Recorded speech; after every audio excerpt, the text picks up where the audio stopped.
It started over 50 years ago. You guessed it, the Beatles. They dominated the music industry. The Jackson 5. And of course, our hearts. Menudo. As the new kids on the block. We will never forget that moment Boys to Men. when we absolutely fell in love with them. But we are ready for more. The question is, who's next? Thousands auditioned, only 30 were called. Congratulations, you're on Boy Band.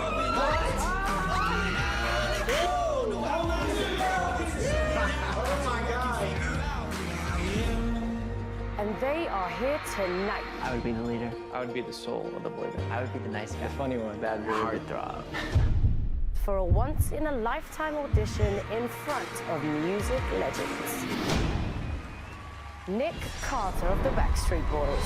I'm here to find a band of brothers that's gonna last, and I can't wait to teach them everything that I know. Emma Bunton of the Spice Girls.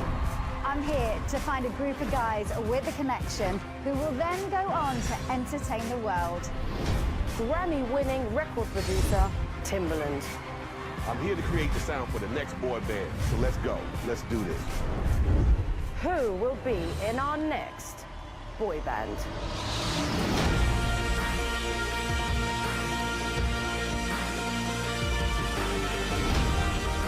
It all starts right now. Lots of friends and fans in the audience today. I do. I know a lot of them, actually, and we have some loyal fans throughout the years, I'll tell you that. Well, 20-something years and counting. I won't. What's that say? 20-something years Oh, and counting. 24, right? 24 years. Amazing. And now you're starring in Boy Band, which is a new show, ABC. You're an architect, essentially. That's what Yes. it's a judge, it's a coach, but it's an architect. And you're trying to find the best boy band out there, correct? Basically, yes. Yeah. So Boy Band is it's a show obviously on ABC. It airs on Thursday nights, and it's awesome because after 24 years, this gives me the opportunity to really to kind of give back. You know, these boys are anywhere between like 15 and 24 years old, and they're just beginning their careers and their lives. And you know, this is one of the biggest stages that you could ever perform on in front of America. You know, and so we as architects, our job is to really sort of mentor these kids, at the same time as judge them so they perform. We've actually, it's really interesting because what we do is, what we did was we took 30 of the most talented kids all across America, and their stories are fascinating. I mean, these are things that people can really connect with and relate to. And so what we did is we took the 30, and then on the first show we took them down to about 18. Then we separated them into 3 groups of 6. And then what we have to do is start to kind of eliminate them. And so once we go live, which I think is on the 13th, you know, that'll basically, we'll hand the keys over to America to help us with that elimination process. And then towards the end, we'll hopefully end up with 5 of the most amazing, young, talented future superstars in a new boy band, you know. And I'm excited because I'm working with some of the most amazing professionals that you could ever work with. You know, Emma Bunton, Timbaland, and you know, and it's going to get really interesting too because there's this thing called the war room where we actually go behind the stage and you know, we have to make really quick decision on who we feel is, you know, not living up to, you know, to par when it comes to their performances and everything. And so we have these healthy debates in this war room, and it gets kind of heated in there. So I mean, hopefully, and our chemistry already right now is amazing as it is, you know, and you know, love working with these guys, and it's just, I'm really excited to see what the dynamic's going to be when we start to pair them up. You know, we're going to be taking some of the kids out of the group, switching them up every week, and we're going to see if they can work together. You know, it's really a hard thing to be in a boy band. It's not easy at all. I mean, how many have actually lasted? You know? Do these kids want to be in a boy band? Do they want to be a part of a team, a part of a family, or is this a stepping stone, you know, to basically become a solo artist if that's really what they want? So I love being in a boy band, have been for 24 years, and I hope that they can learn that love from me. Yeah, well, I mean, you're a great mentor to have on the stage, and you know, working alongside Emma and Timbaland, I feel like you all bring a different dimension. Just seeing from the first episode to that table, essentially. Can you talk a little bit about that and how you're working together with them, and what kind of like architect you make? Well, I mean, from my perspective, you know, I'm trying to get to the core of who these boys actually are. Because I think if we can find a real person, you know, someone that has real experiences, and then they can, and if you pair them up with the right people and they create a family and a dynamic, you know, it will last, you know. And so, you know, I'm asking those questions. Is this what you really want to do? You know what I mean? And obviously we're all focusing as architects on, you know, do they have the talent? Do they have that star quality? Do they have that thing that just makes you want to look at them? You know, that are they true entertainers? I mean, and can they sing? You know, that is even the most important part of this. It really starts with the, you know, do they have the gift, you know, to sustain and to entertain? And I'm excited to go through that process to see what happens, because, you know, and we're vetting them big time, so. Yeah, and you're also teaching them choreography. We saw how you got up on stage and you taught some of the guys some of the choreography that you've seen through the years. I mean, does that come easily to you these days? Or do you think it's gotten easier or harder as you got older to dance, to do the choreography? Well, I think dancing is an individual's sort of expression. You know, it's your own thing. You know, everybody dances a little differently than the other. I've learned over the years to really just kind of be comfortable in my own skin. You know, I'm not dancing like Chris Brown or, you know, like Justin. You know, I have my own thing, you know. And I think that's what I'm kind of searching for from these guys as well. Can they move, you know, because I come from the old school mentality, you know, with our boy bands from the late 90s, early 2000s, where it was about a show. You know, we need to put on a show as well, you know, as be good singers. So I want to see if these guys can you know, do they have the full package? You know, do they have everything in them? So seeing them moving is important to me, you know, and you know, just it's a part of it. You know, people want to watch someone dance. They want to dance. You know, they want to feel it. You know, so can they capture, you know, the audience? I feel like the time is ripe right now to have a new boy band, don't you? Absolutely. Yeah. And now that I think about it, because the only group that's really been out there, aside from the Backstreet Boys, still here, still here, is you know, One Direction, but they're a British band. Yeah.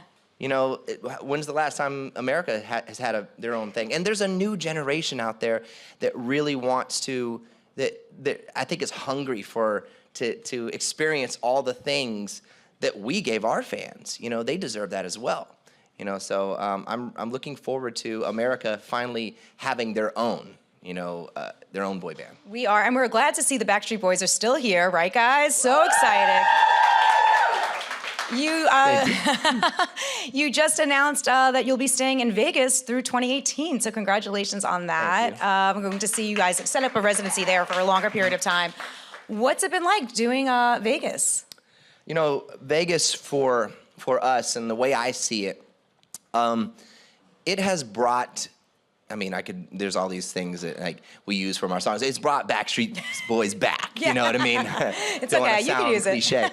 But, and because it is an opportunity when you are there to be on one of the world's biggest stages, and the production value is just, it's there, you know, the venues, just what you can do in that town, you really can't necessarily do when you're traveling. Now, you know, in the late, you know, 90s, early 2000s, when we were doing our Millennium albums, Black and Blue, you know, we did have huge productions as well. But, you know, music changed and times changed, and so there was a slight decline. And so we stayed consistent throughout the years and kept touring and kept releasing music. But the value of production really wasn't there to what our fans remember us, you know, from. And so by going back out there and, you know, teaming up with the Access Theater and Planet Hollywood, teaming up with Caesars and Live Nation, we can really deliver a show that kind of reminds people of who Backstreet Boys actually were and still are. You know, when it comes to the dancing, you know, we have about 10 dancers on stage with us. We have we have all of our hits in the show, confetti coming out. It's a huge just production, like these pods that we come flying in out of, and it's very reminiscent of the older days. And I think it's just great because I feel that it's breathed new life into the Backstreet Boys and brought us back into the mainstream, which is really, really great. Yeah, and you it's very different these days because you're all traveling and you have families, and you're a dad now. Yeah. You have a son who's Thank you. 14 months. Yep. Life is different in 2017 for you, right? Yeah, I mean, it definitely is different. And speaking about Vegas, we actually moved, my family, we moved from LA to Vegas because we've actually extended our residency. We exceeded all the expectations out there, from a residency standpoint, and signing on for another 52 shows. And so we have shows that are going to be in November and have, your birthday? Yeah. November and February coming up. Yeah, so, we moved out there, and obviously this no state income tax really helps, which is great. We're just having a blast. There's so many things that you can do out there, and now I'm only like 15 minutes away from my family, and we're enjoying it. And my little baby, he's only 14 months old. He's just walking around the house and discovering things for the first time, and I catch myself every now and then I'm like, why am I getting so emotional? Like, I'll be watching something, I'll be going to the gym and I'll be working out and I'll be watching something on TV that really relates to like children or whatever, and I just start bawling and I'm looking around like, oh my God, please don't look at me, Don't recognize me. But it's just, it's funny because you do change, and I think that's what's great about my son is that he's definitely sensitized me a little bit more, and I love it.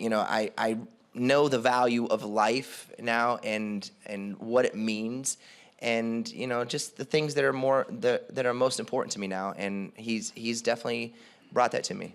And on the same side of that, you're also like, I feel like the Backstreet Boys are sort of like your family too, right? I mean, what do you think it is that has kept you guys together for so long? You referenced earlier that a lot of bands just don't stay together. Yeah, I mean, the truth is that, and I'm hoping that we can find that on the boy band show, is where they can create that special chemistry that creates magic, and I was able to, I came from a family of 5, and I was the oldest brother in my family. And when I met my new family with the Backstreet Boys, I became the younger brother. Yeah. And there was a lot of things that I learned from my group that I didn't necessarily have or was not taught to me while I was in my family. So, they mean the world to me. They're extremely important. They are my family, and the memories and the things that we have shared throughout the years are extremely special. And the guys in my group, they're great people to look up to. Good people, good values, good family values. The way I see them raising their families. They've taught me so much, and in a lot of ways, I feel as if I have become a part of each one of them.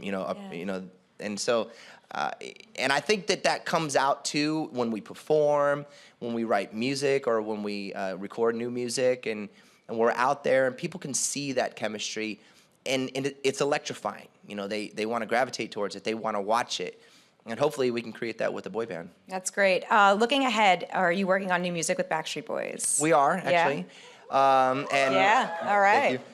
There's we got signed to RCA, a major record deal. It had been a very long time since we had a record deal. And in the world that we're living in, you do need power behind you, and maybe that might have been some of the reason that we weren't necessarily on the radio or doing things kind of in the mainstream. Mm-hmm. But now we have that powerhouse behind us, so we're starting to record new music, recording out in Las Vegas and in LA, and we haven't begun the process yet. The songs that have been submitted are high quality music. I'll tell you that it sounds very current, and it's going to be interesting to throw our harmonies, which is not really done anymore. Like, people don't sing in harmony. Everyone wants to be a solo artist, you know.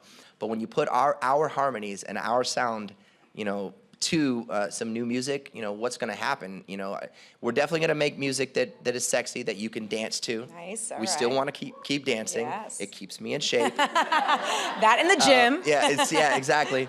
And yeah, I'm looking forward to it. I'm really, really excited. We're in the best place that I think that this group has ever been in before, and I look forward to seeing, you know, what we're going to sound like as mature men singing music that, you know, the women really want to hear. Yeah, still, right? Boy band forever, right? I mean, did you think when you were 12, 13 years old that you'd be doing this still, Backstreet Boys? At the time, I really was only focused on what was right in front of me. Yeah. You know, like as a teenager, I'm sure everybody can kind of relate. You know, it's just like, hey, I love what I'm doing. I'm on stage. I'm seeing these like beautiful women all around the world, you know, and performing and just getting, you know, I wasn't really focused too much on like, we did know that we wanted to stay together and I think one of the things that's just naturally in us as the Backstreet Boys is that we're not quitters. We, you know, we're extremely resilient. And we never give up. And even through the low times throughout our career, you know, we just kept grinding, kept going. There could have been times when we could have just said, you know what, let's just call it quits. You know, nobody's really buying our albums or nobody's playing our songs on the radio, and we could just quit. But we're not those kind of people. And so, but yeah, I think that it's just all about just being strong in the face of adversity. I love that. So with boy band, you're seeing a lot of guys audition. Can you take us back to your audition for Backstreet Boys? Oh, that's a good question. First of all, I was about this tall. Yeah, it was funny because I think I was a really strange boy, you know, like I wasn't singing all the current stuff that was on the radio, like Vanilla Ice or, you know, literally Vanilla Ice. Yeah. Or Paula Abdul or all those things. I was like more into like Richard Marx. And so I remember, I think there was a song at the time that was big called Take This Heart Away by Richard Marx. And I came in and sang this song, and I didn't really have any cool choreography or anything. I just was bopping around and stuff. And I remember AJ being there, actually a part of, you know, one of the judges. Well, actually, AJ was a judge then. Yeah. It's funny now that I remember. And I remember, well, before actually the audition happened, I remember talking to my mom, and there was like a call sheet, basically, you know, in Orlando. And we did it and did my audition. And then I think the same day, I went and did an audition for the Mickey Mouse Club. And as we came back home, and we got back home and we waited the next day, you know, for the callbacks or whatever happened, nervous about that. Yeah. I got 2 callbacks, and I got one from Mickey Mouse Club and one from the Backstreet Boys, which wasn't called the Backstreet Boys at the time. And the Mickey Mouse Club actually offered me a contract to be on the show. It was like a lucrative contract. It was $50,000 at that time. When I was, 1991, 92. And my mom said, well, do you want to do this or do you want to do that? And I made the choice to go with the Backstreet Boys, which there was no money at the time, or no offers. Wow. Which actually turned out to work out later on down the road because even though Justin and Brittany were all in the Mickey Mouse Club, they kind of like folded and then, you know, Backstreet Boys, and the rest was history. The rest was history. That's a big decision to make as a 12-year-old or 11-year-old, however you were, right? Yeah, that's a big decision. You can call it luck, you can call it whatever it is, you know, fate, you know, but, you know, things happen for a reason, and yeah, you never know, but I'm a risky person. That's the kind of person I've always been, to take chances and try things, you know, and kind of push the boundaries and lean into the discomfort, you know, and learn from those things. So, and that's still kind of playing out in my life. Do you feel like you're still learning and you're still growing, and how so, if that? Absolutely, 100%. Just give you a perfect example. I never was this kind of person that basically reads, and I love reading now. Yeah. I love it. It's like one of my favorite things ever. And I'm starting to read more than watch movies and TV. And I'll literally, and I'll read to my wife, you know, before bed. She's actually super annoyed because I'll be because I read out loud because I'm working on my voice, you know, or I'll read to my son Odin. Yeah. And obviously he's only 14 months old and he's not caring, but I'm like, I'm hoping this pays off in the Yeah, end. Like, yeah. You know, but yeah, it's just, I love reading right now, and I want to constantly educate myself, you know, learning new words, you know, challenging myself, because I really I didn't really go to school. I was homeschooled, and I don't think that I got the education that I really deserved at the time, because I was going through my family issues and trying to be a Backstreet Boy at the same time. So I'm constantly doing things, studying, you know, memory stuff, all sorts of things that I can do to grow, you know, intellectually. Yeah, and I know you dabbled in directing. You directed and wrote a film last year or the year before. Do you think you'd want to do that again or something like around One of the those hardest lines? things that I had ever done, I give kudos to anybody that's in the industry of producing or making movies or TV. So hard. There's so much that goes into it. And now I'm like, oh, hell no, you know. but again, I'm that risk taker, Yeah. so of course I'll probably do something. And you know, it was just the most random thing that I came up with. This I actually I created this idea. I started writing. I taught myself how to do you know, screenplay writing and everything. And I had this concept and idea. I grew up watching old Clint Eastwood movies and loved the spaghetti westerns, and I used to watch those with my dad. And you know, I always wanted to do something, but then there's a dark side of me as well, you know, which I love zombies and horror and slasher films and all these other things. The problem is I'm in a boy band, and I'm the cute blonde one. Yeah. So. Yeah. So, you know, I had to basically, so nobody's casting me in Hollywood, you know what I mean? So I have to write my own thing and do it. So I did, and I set a goal to do it, and I finished it. And, you know, we did this thing with sci-fi, and it was so much fun to just play a character and obviously bring all those people who were friends of mine or I'd known throughout the years with all the boy bands and stuff, which is ironic, you know what I mean? Like, full circle, yeah, right? full circle. But yeah, I would do another one, and I have some ideas in my head of things that I would do. All right, we look forward to that. But before we let you go, we have some questions from the crowd for the cute blonde one here on the stage. So, hi Nick, how are you? Good. How are you? Good.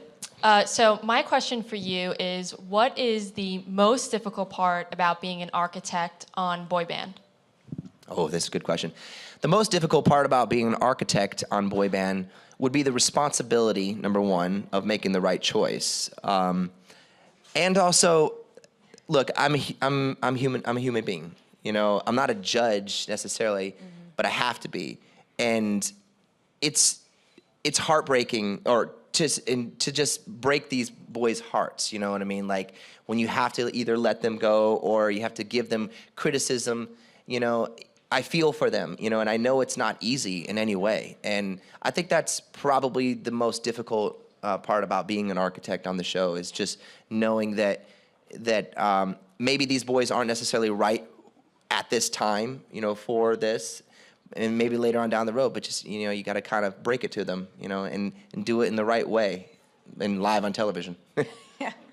All right, next question. Hi, my name's Kaylin. I've been a fan since you were 11. Thank you. Anyway, piggybacking kind of on that question, you give a lot of positive advice to the performers on boy band. What's the biggest don't that you've ever told one of the contestants?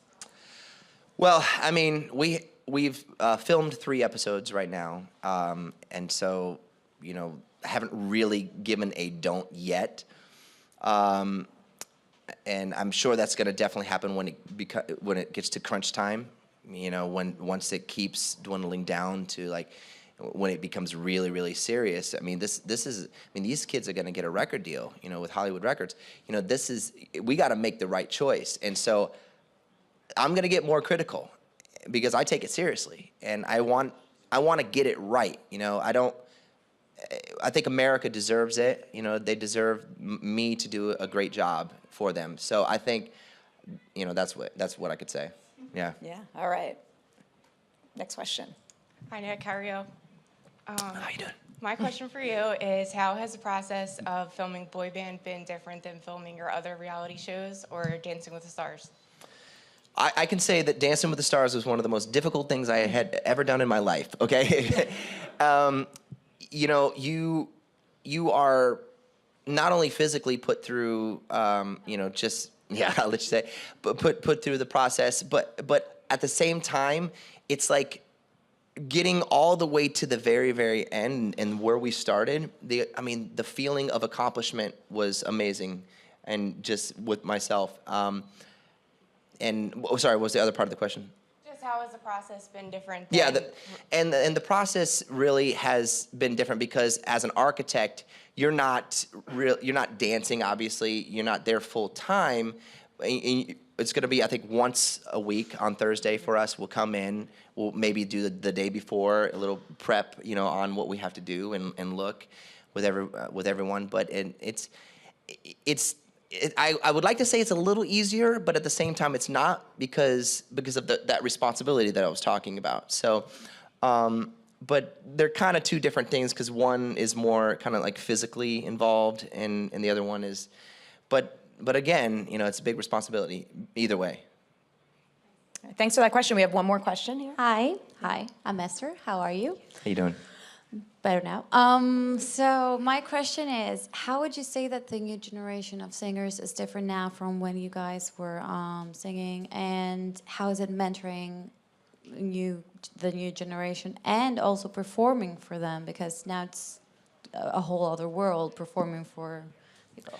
Well, I mean, these kids actually are, you know, they're savvy. I mean, they're really educated when it comes to like YouTube and everything, you know. And there's a lot of great talent out there. They have practiced and they are definitely ready.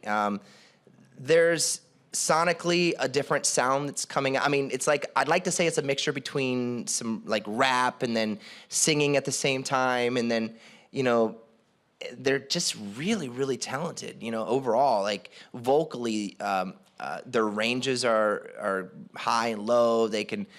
So I think the biggest difference is probably that, you know, these kids are just, I mean, they're just so talented. And what was the other part of the question? How is it mentoring for them? I mean, and also performing for the new generation? And mentoring them, you know, I'm just trying to give these kids a little bit of like sort of like old school influence, you know what I mean? Like just reinstill the things that are valuable to me and to our fan base, you know, in these guys. You know, that again, I talk about the show, you know, like how important that is, you know, that's why I think we've sustained for so many years, is because of our show, because of the performance side of things. And I want to bring that back with these guys. You know, I want them to take it seriously, and mentoring them, you know, it's funny because I never looked at myself like a mentor in any way. And now I'm starting to be that person. And I just we care about these kids. We care about what happens to them, even if they don't make it, you know, on the show, you know, afterwards, giving them advice that they can take with themselves and do better with, you know. I think that's very, very important as well. So, you know, I'm the kind of guy that always looks at things from the positive side of things, like you know, what you can do, and encouraging. And I definitely want to encourage these boys to never stop and continue to chase their dreams. Well, we can't wait to see how this plays out. So check out Boy Band Thursday nights, ABC, and give it up one more time for Nick Carter. Thank you. Yes.